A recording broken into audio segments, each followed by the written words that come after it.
Yo tout le monde, c'est Beryl et aujourd'hui les gars je vais faire une vidéo longue sur Blue Lock les gars pour vous expliquer ma théorie sur Charles Chevalier. Donc déjà les gars, tout d'abord faut savoir qui est Charles Chevalier. Donc tout simplement les gars, Charles Chevalier c'est un joueur du PXG qui a été repéré donc par Loki, son coach du coup qui est un peu le Mbappé de Blue Lock.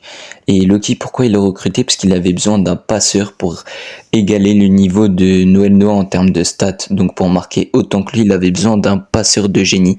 Et il a repéré Charles Chevalier, qui est le plus jeune joueur de la Egoist League, donc l'arc dans lequel se situe nos héros et actuellement dans Blue Lock.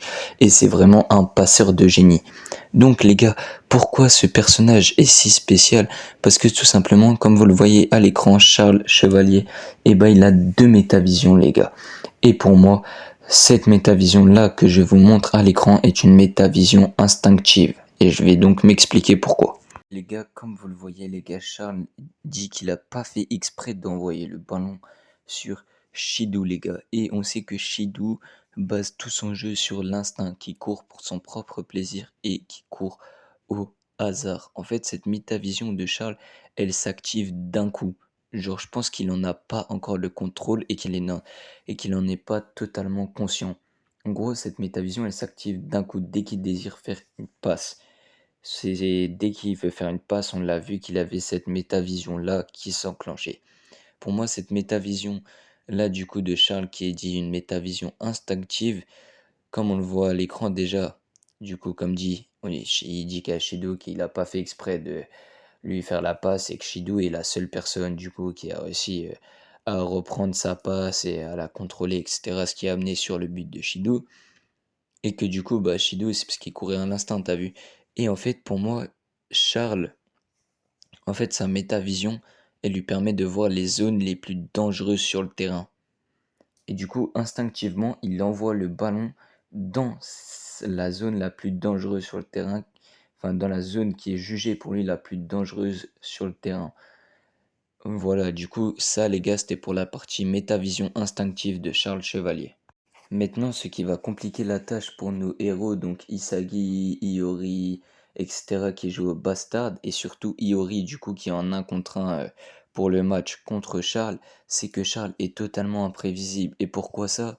Parce que déjà, ils connaissent pas le secret de sa deuxième métavision, donc quand il envoie ses passes espiègles, et du coup, ses passes dans des zones dangereuses, comme dit. Pourquoi déjà ils n'arrivent pas à contrer cette métavision? Parce que la métavision d'Isagi et de Iori, elle se concentre sur les joueurs sur le terrain et pas sur les zones du terrain.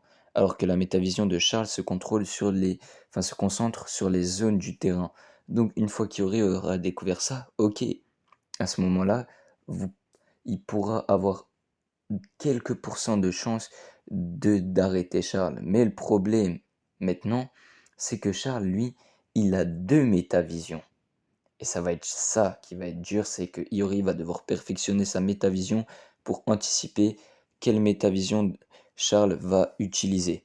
Mais même une fois que Iori aura compris ça, ce qui va être encore plus dur pour Isagi et ses coéquipiers, c'est que peut-être que Charles, en changeant de métavision, peut changer de type, passant de self-type à type mondial.